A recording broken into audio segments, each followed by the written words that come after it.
G'day there guys, it's your Aussie hubby Marky, back at it again with another r/entitled parents video. Now with that said, I want you to sit back, relax, chuck a prawn on the barbie, and get ready for some bloody good Karen stories. Our first post today is by user Meryl Desser, titled, Entitled Mother Thinks Neighborhood Corona Help means that she is somehow entitled to a personal assistant who walks her dogs, watches and schools her kids, and does all her shopping. I live in a largish apartment block complex. It's actually nice, in Central Europe, and when our governments issued coronavirus social distancing rules and recommendations, the Neighborhood Office, a small non-profit organization of neighbors, they offer some neighborhood help coordination such as borrowing tools from neighbors, a small leave one and take one library/book exchange, and information about activities for kids. Started to coordinate neighborhood help for risk group people or people in self-quarantine. There is no strict stay-at-home order in my country, but most stores, except grocery stores, are closed, and it's not allowed to meet in groups of more than 5 people, except if you live together. But it is still recommended that if you are tested positive or experience any corona-related symptoms, that you stay at home for 14 days, and that if you belong to a risk group, you should be extra careful, and if possible, not go outside. Schools are closed as well, and that makes it difficult for parents, of course. So the Neighborhood Corona Help Group did what most of these help groups do. Volunteers can sign up for and are connected with people who need help, such as elderly people with dogs who don't feel safe leaving their apartments and therefore need someone to walk their dog or buy the groceries that they need, or people who are in self-quarantine. I am a student and a research assistant, and because of the universities are shut down, I have a lot of free time during the day, so I signed up too. So just FYI, this help group has a lot of volunteers, but not many people are actually request help. It's the same with almost all of these groups, so if you need assistance and there is such a group available, please do request help. People are willing to help and it's not a burden to them. Just don't be a Karen. So about 3 weeks ago, I got a notification from one of the coordinators that I should connect with Entitled Mother, who contacted the group and asked for assistance. I was glad I could finally do something, so I called this person immediately. Hello, this is my name. I got notified by the help group that you need some assistance. What can I do for you? Oh, thank God, finally. Yes, I need... And she immediately starts listing grocery items, and I try to write all of it down as quickly as possible. And also, it would be great if someone could walk my 2 puppies every day, and I'm going crazy with the school. I need someone to watch my kids while they do online classes. So regarding groceries, and I start reading the very long list back to her to make sure I got everything, while she further explains what exact brands she wants and how much she is willing to pay for it. I'm not sure we can get everything you need because some of these things are sold in stores that are currently closed. But I will pass the list on to the person who is coordinating the shopping today, and we can see what we can do. What do you mean? I need these things immediately. Look, we are coordinating all the groceries first, ma'am, so that we can get everything in 1 or 2 trips. I'm sorry, but you will have to wait for it until tomorrow, and it might be that we can't get everything you need. Also, what kind of dogs do you have? I asked this because I don't feel comfortable around large dogs. I mean, all doggos are beautiful, but I get nervous around large dogs, especially if I don't know them. 2 German Shepherds. When can you come over and walk them? I'm sorry ma'am, but I'm not good with large dogs, like yours. But I will post a notification in the help group ASAP, so that someone can help you with that, okay? I'm sure someone would love to play with your dogs. Wow, I can't believe this.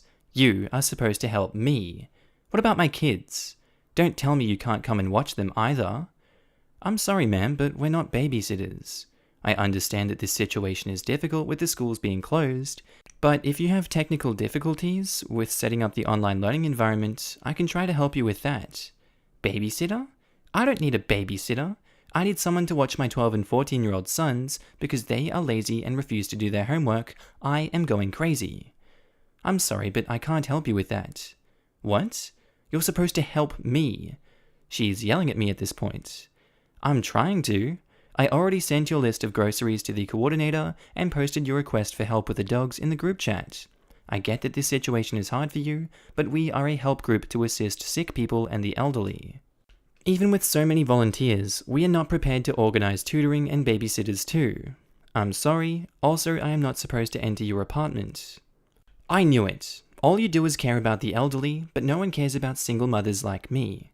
Also, what are you talking about? Sick people? Well, yes, people who can't go outside because they are self-quarantining. What do you mean? Did you have contact with infected people? How dare you offer to come to my house then? Are you crazy? Ew. No, I don't want you people to touch my food or my dogs. She then went on how she doesn't want us to bring her groceries or walk her dogs, and then hung up on me. Problem solved, I guess. TLDR, Karen thinks that the neighborhood Corona Help group offers personal assistants who do shopping, dog walking, and tutor teenagers who don't want to do their online courses. Karen apparently isn't in a risk group nor in self-quarantine, and is shocked that we would do assistance for people who might have the virus. Alright, our next post is by user Resident Dr. Evil, titled, I pray your relatives don't see family like my entitled birth mother. So I was initially against posting this, but I decided to type this, so those of you who know someone in the same situations don't make the same decisions. I should get out of the way that I am adopted. My mother and father who have raised me are much less entitled than my birth mother, though I don't reverse the term entitled, because they still have something I would have changed. They will be referred to as EAM and EAF. My birth mother will be referred to as EBM. So my birth mother began her relationship with me immediately on a bad foot. She began her pregnancy with me living in Florida under welfare because of her arthrogryposis. This is where my birth father lived and probably still lives. He didn't know she was pregnant with me, and without telling him, she said she had to break up with him and move to New York. People are so used to the father left mother stereotype that this is what I assumed happened until recently. And EAM finally told me. I had an older brother who already had been born, which will become relevant later. EBM settled in New York and met a boyfriend who I will call EBF, who was either schizophrenic or was an addict to some serious drugs, which will also become relevant later. I know firsthand that, as someone with a disability, it's hard to form relationships with sane and normal people, and again, this will become relevant later. I was born 10 weeks early due to a certain someone's error in judgment. As you can predict, I had a few problems, but these mostly recovered. The one that didn't go away was acid reflux, which I still suffer from. EBF was holding me and I puked on him for my acid reflux, and that triggered an episode where he grabbed me by the feet and smashed me repeatedly headfirst into the bathtub. I was left with a lifelong TBI, which is the most influential aspect of my life, and this again will become relevant later. My older brother, being 2 years old, and EBM, having arthrogryposis, could only watch until someone decided to stall EBF until police arrived. I was taken to the hospital, and special needles were put in my head to help drain out the blood. EBF was thereby arrested.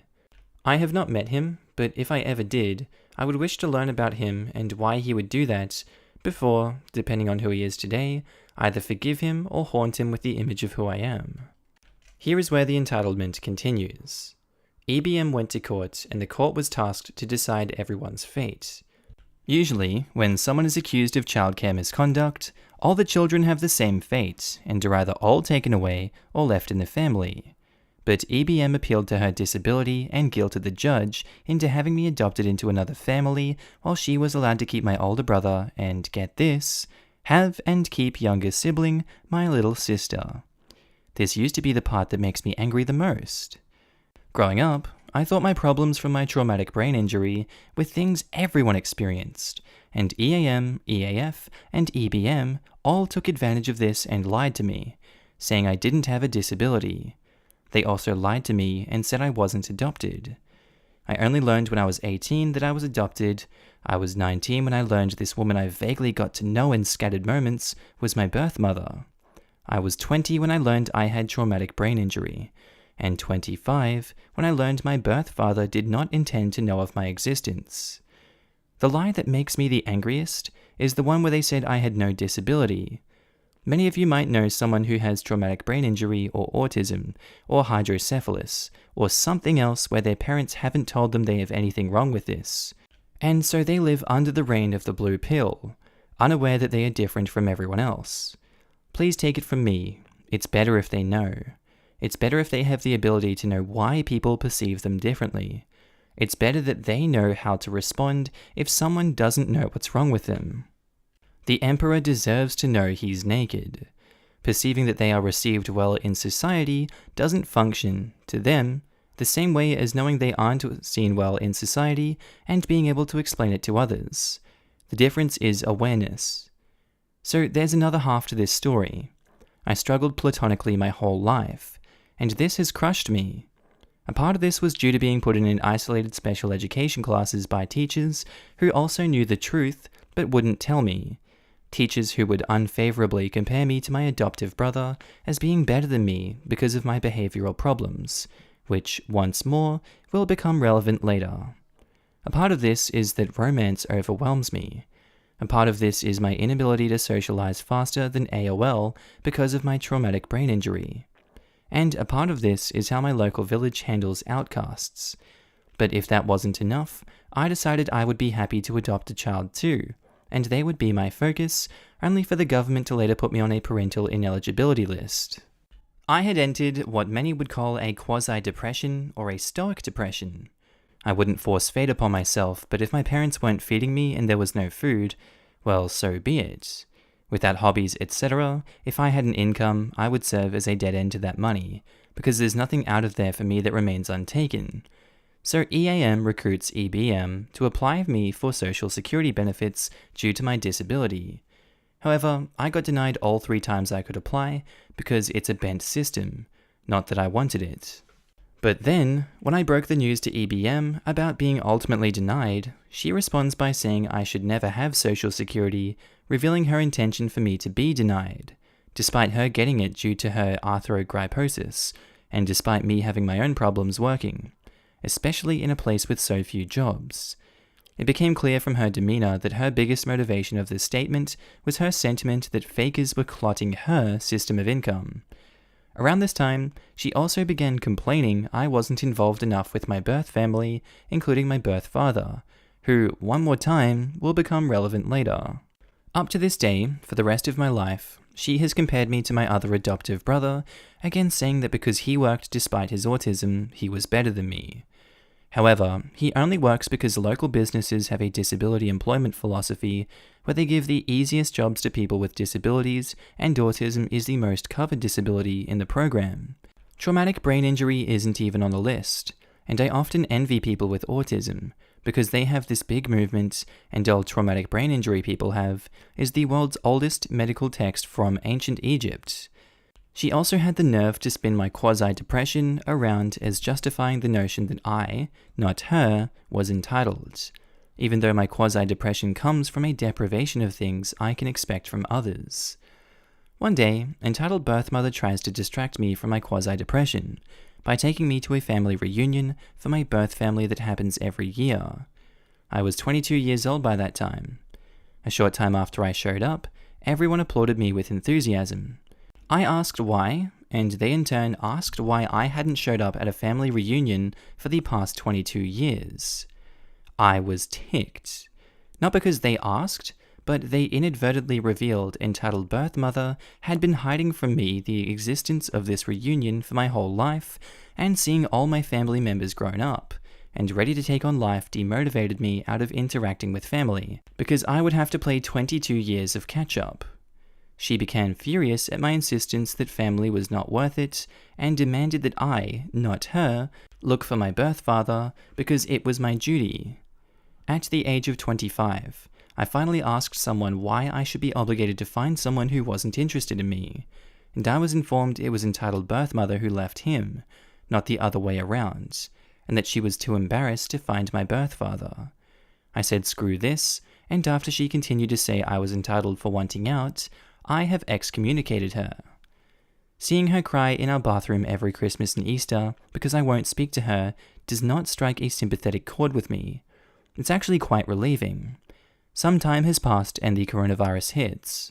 They get their free money from the government, but entitled birth mothers spend it on state-of-the-art technology.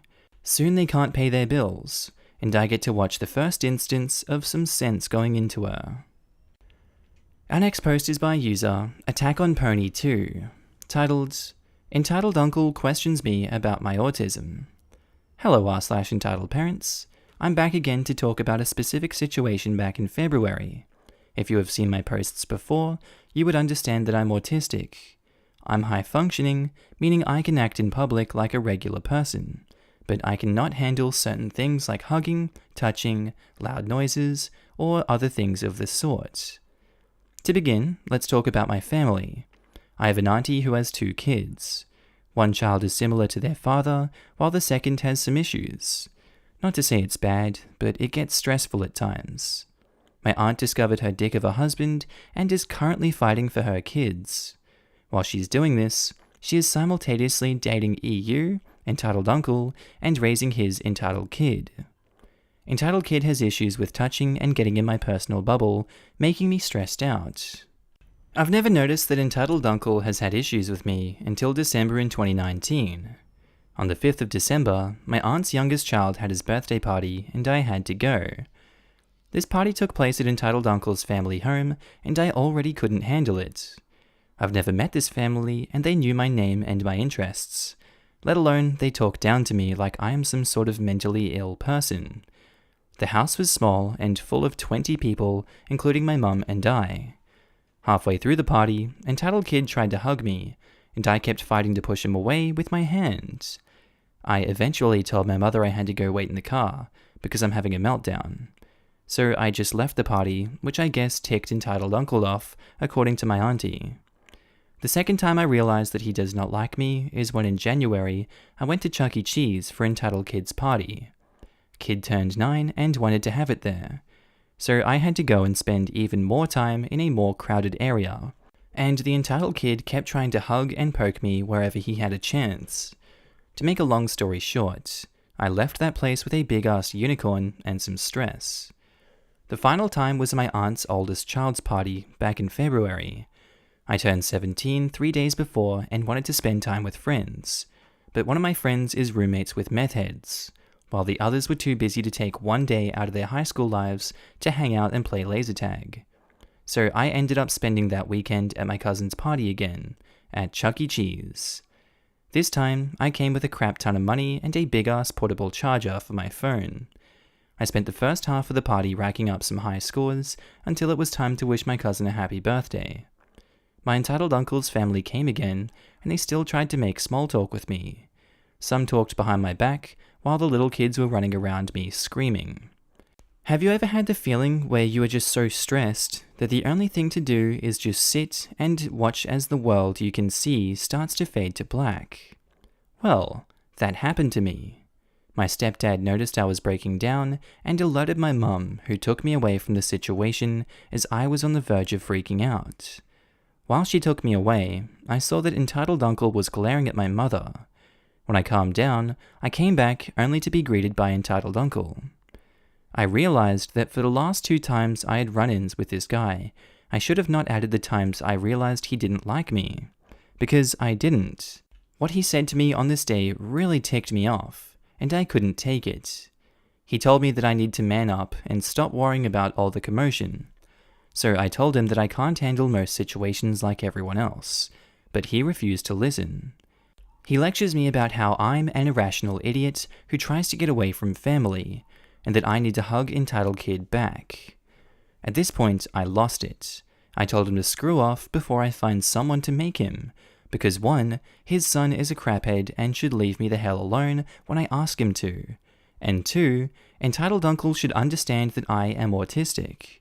I'm not normal and he needs to learn that. I walk away, only to later hear he yelled at my mother for letting me speak to him that way. In my last entitled parent post, I said not to screw with my Sicilian mother. So, Mum chewed him out, and 2 hours later, we left. I haven't seen him in a while, but I can say I don't want to again. To think he would say that crap to me still pees me off. I can't just control how I feel. So cut me some slack. Sorry if this has been too long for y'all. Remember to stay inside, and never to screw with Sicilian mothers. You're 17. You can tell that your aunt that entitled uncle is not your uncle. You're basically an adult now. Congratulate her on the new man, but he's her problem, not yours. That goes for any evil spawn too. And our next post is by Enter the Phantom, titled, Entitled Mum Allows Her Kid to Harass an Autistic Adult, Me, Gets into an ableist argument when we ask her to rein in her goblin. This is a story I haven't got to tell anywhere else, and it definitely fits this sub. So here goes. I'm aware this post probably sounds like a Tumblr and then everybody clapped story, but unfortunately it is very real and does happen to autistic folks. Also, unfortunately nobody clapped. My family are regular customers at a Mexican restaurant. I'm autistic and very sensitive to noise and chaotic environments, so we usually try to sit outside on the patio where it's quieter. The restaurant recently put in a grassy lawn with play equipment for the kids, and it's the bane of our existence. It's pretty common for groups of soccer mums to sit around and drink while their kids run around and wreak havoc on the diners outside. Drinks spilled, waiters tripped, kids injured by a stranger's kids. We've seen several families asked to leave because of their kids' destructive behavior. This particular night, there was one very large table of 2 families eating right next to us. They had at least 6 kids between them, all below the age of 10. These kids were crazy, loud, running wild, and screaming next to where people were trying to eat, while their parents, who had long since finished dinner, sat at the table and drank. There was this one boy, maybe 7 or 8, who was just out of control. I was already on edge from the large amount of yelling children, but this kid stood about 3 feet from our table and shrieked at the top of his lungs for his sister or something along those lines. He did this for about 2 full minutes, which is a long time for someone with hypersensitive hearing. It's so bad that the other tables on the other side of the patio are turning to look. His parents either didn't notice or didn't care. He then runs off yelling and chasing another kid, both of them screaming. He comes back and continues to yell right next to our table for several minutes. He had also brought this orange football with him and started throwing it to his dad, who was sitting at the table next to us. At one point, the football almost hit me in the head. This prompted my grandmother, who has no filter and isn't averse to picking fights in public, to say to the dad, "That football better not hit any of my grandkids." My 2 younger siblings and mother were also present. Enter Entitled Mum. The mum, complete with Karen haircut, Lauren James shirt, and Get Me a Manager sunglasses, turns around and rolls her eyes and says, "It's just a foam football. Get over it." At this point, I'm barely holding on from the extreme sensory overload. For those who don't know what it feels like, I'll explain, because it's important. When there's too much sensory input for my brain to process, i.e., kids running and screaming, the smell of lots of mixed foods, lots of loud conversations going on at once, my brain goes into overdrive. This looks and feels slightly different for everyone with autism, but for me it manifests as a stabbing pain behind my eyes, dizziness, and hyperventilation. Sometimes I also have angry spells as a response to too much stimuli. Back to Entitled Mum. Because I'm so overloaded and can barely keep from crying, much of this caused by her goblin child, all I can do is glare at Entitled Mother. Entitled Mother glares right back at me and says, "What? What's your problem?" My grandmother, sensing trouble, jumps in with, "She has autism, and this is just too much for her." Entitled Mother responds with, "My kid isn't doing anything. He's just playing catch with his dad." Keep in mind, we're in a restaurant and this game is going on literally over our heads. At this point, all the input is too much for me, so I say to Entitled Mother as calmly as I can, "I'm sorry, but your son has been standing next to our table screaming and throwing things next to my head. It's just a little much." Here's where the ableism kicks in, and Entitled Mother goes off the rails. "He's a kid. Get over yourself. Why didn't you say anything before if it was that bad? I'm saying something now and you're not listening." Entitled Mother then attempts to downplay her ableism by telling us that I teach special ed, so I get it, but you're being ridiculous. My bullcrap meter goes through the roof, and I'm trying not to melt down. If you teach special ed, you should know that I'm serious and having a lot of trouble right now. She continues to argue with me and telling me that her son is just being a kid and I'm an adult and I need to calm down. I try to calmly tell her that when a disabled person is asking you to adjust your behavior because it's hurting them, you need to listen instead of getting defensive. Maybe I can turn this into a teaching moment instead of an argument. No such luck. She continues to shut me down with insistences of, I teach special ed because her spending a few hours a week with a couple of autistic kids discounts my lifelong experience as an autistic adult. The whole time her damn kid is still yelling and wreaking havoc. My family up until this point has been completely silent and is letting me stand up for myself because they know it's important to me, but they're starting to get upset. My mum is ushering my siblings to pack up and leave, and my grandmother is calling over the manager. She finally sends me out to the car to calm down because now I'm really close to meltdown point. I'm not sure what exactly happened after that because I was waiting in the car crying it out, but I do know that I never got to eat anything and that the manager apparently gave us our meal free, apparently just as a gesture. We are very regular customers, so the staff is aware of my needs and was apparently mortified. I don't know what it is about entitled parents and discounting disabled folks so their kids can be brats. But yeah, now I have trouble eating at a restaurant that I used to love. Thanks, entitled mother. I'm glad you tried to reason with this lady before anything else. Most of the time, people just decide to go on offensive, so it's nice to see someone willing to teach those who are ignorant instead of starting a fight. Thanks. I so badly wanted to teach her in a rational manner that what was happening wasn't okay. Unfortunately, autistic adults aren't given the support and awareness that autistic kids are. Once we grow up and aren't cute enough to be used for sympathy points anymore, we're on our own. I'm always looking for opportunities to educate people and figured I had a perfect one there. Unfortunately, I was so overwhelmed I couldn't focus on articulating myself super well, and Karen was having none of it anyway. Again, utmost respect for attempting to maintain composure in a high-stress situation, and I hope that in the future, people are more respectful and more open to learn. Hopefully, if anything like this ever happens again, the other person is willing to set aside their ego and learn what they did wrong. And I think that's where I'm going to leave it today, guys. I hope you enjoyed this episode of r/entitled parents. Hope you enjoyed the new format of the videos with no background music and just a non-distracting background. This has been Marky. Don't forget to subscribe to my mate Storyhawk, the hawk on the screen. If you like this one, please do click it. Click the subscribe for me, like the video, whatever you're up to. I hope you're having a good one. I'll see you in the next episode. Bye.